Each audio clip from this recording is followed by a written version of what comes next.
Mi a kedvenc piszkos dalod? Amikor 14 éves voltam, a szüleim elvittek engem és a húgomat a nagyszüleinkhez látogatóba. Hosszú autód volt, ez apu megengedte, hogy én válasszam ki a zenét, ami a kocsiban szóljon. Akkoriban nagyon rákattantam Rihanna SSM című dalára, de fogalmam sem volt, mit jelentenek a sövegek. Egyszerűen csak fülbemászónak találtam a dallamot. Lejátszottam, és a szüleim rögtön rászóltak, hogy kapcsoljam ki.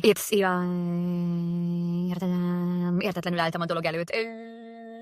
És megkérdeztem miért. Azt mondták, nem igazán illik egy ilyen dalt hallgatni, de nem értettem miért. Azt vitattam, hogy ez csak egy dal a cukorka illatának szeretetéről. A szüleim nevettek és mondták, hogy még túl fiatal vagyok, hogy megértsem. Ideges lettem és erősködtem, hogy egyszerűen csak egy vidám dalról van szó. Apu próbálta elmagyarázni, hogy a dal nem a cukorról szól, de nem hittem neki. Folytattam a vitát, és a kicsi húgom, aki akkor éppen 7 éves volt, csatlakozott hozzám, mondván, hogy ő is szereti a dalt. A szüleim próbáltak nem nevetni, és apu azt mondta: rendben, hallgassuk meg később, amikor már idősebb leszel. Frusztrált voltam, és nem értettem, miért csinálnak ekkora ügyet az egészből. Évekkel később eszembe jutott ez az eset, megnéztem a dal szövegét, és rájöttem, mennyire félreértettem az egészet. Nem tudtam abba hagyni a nevetést. Felhívtam apámat, és elmondtam neki, hogy végre megértettem, miért nem akarták, hogy lejátszam azt a számot. Jót nevetünk rajta együtt.